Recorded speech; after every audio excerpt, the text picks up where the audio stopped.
बघा मंडळी, नवरात्र हा अतिशय पवित्र सण आहे। या नवरात्रामध्ये आपण नवदुर्गेची 9 रूपे जी आहे तिची विविध पूजा अर्चा करत असतो। आपल्या घरामध्ये अनेक जण जी उपवास आहे ते करत असतात, अगदी उठता बसता करतात किंवा कोणी अगदी नवमीपर्यंत करत असतात। पण नवरात्रीमध्ये काही या चुका आहेत। ही एक चूक जर तुम्ही केली तर तुम्हाला ही चूक अतिशय महागात पडणार आहे। मग ती चूक कोणती ते जाणून घेऊ।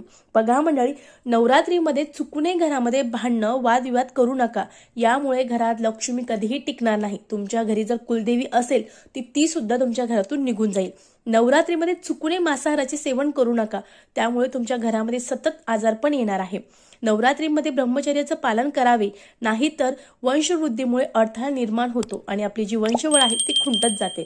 नवरात्रीमध्ये चामड्याच्या वस्तू चुकूनही वापरू नका, याने आपली जी प्रतिष्ठा आहे ती वाया जाते। त्यासोबत नवरात्रीमध्ये घरामध्ये घाण कचरा ठेवू नये, यामुळे आर्थिक खर्च 100% वाढतो। नवरात्रीमध्ये सूर्य उगवण्याच्या आधी उठावे, नाहीतर आपली जी प्रगती आहे ते। नवरात्रीमध्ये गादीवर पलंगावर झोपू नये, यामुळे जीवनामध्ये खूप अडचणी निर्माण होतात।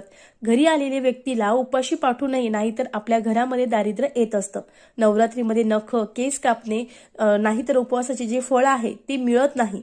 आपण जे उपवास करतो त्याचं फळ आपल्याला चुकूनही मिळत नाही। मग त्यामुळे तुम्हाला नवरात्रीमध्ये केस चुकूनही कट करायचे नाही। अगदी साध्या आणि सोप्या गोष्टी आहेत, या तुम्हाला लक्षात ठेवायच्या आहे। उपवास करा किंवा नका करू, पण या चुका चुकूनही करू नका। जय माता दी, श्री स्वामी समर्थ। धन्यवाद।